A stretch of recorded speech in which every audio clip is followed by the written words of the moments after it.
ke Uganda giluo kaluwore koda ma kinde ka kinde magi wacho ni kinde mathoth kod lo makono jodongo mag kwan gi otel nobago romo e alwora mar Boba mar twak e wi achiedh nade magikale. Sifros Okinda lerono mathoth.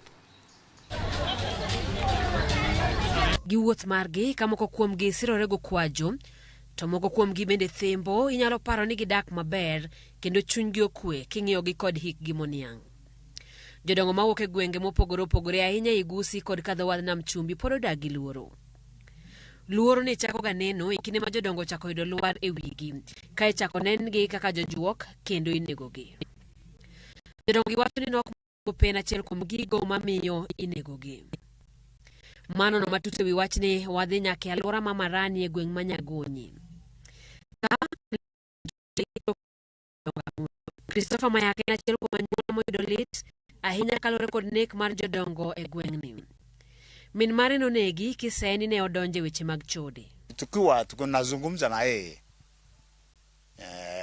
walipomtoa kwanza walinipiga kwa manake niliwaita waje tuongee ni nini shida gani mbaya, kuna shida gani, wakakataa. Ne wadoro ng'eyo matut dongo e makine mathoth yudore kama. Kikubwa ni angalia bari ya mashamba na vile anavyoishi. Kende mano bagi ora masabi kod riwruok mar Kenya. Ka bende ne waloso gi jodongo mano no mathoth mar kaka jaduong' e Uganda Igusi. Pataki sisi. Kama hii pesa ya mambo naenda ku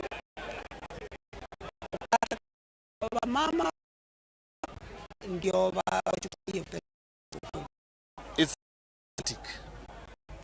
very unlovely. I don't know which time to use, but I think it's backwardness of anybody to point a finger at an elderly person who is over 80 years and call them a witch. Kato bedo ni kale midhiero mathoth uono neno odiochieng' mar mor tok jodongo gi rwako wer.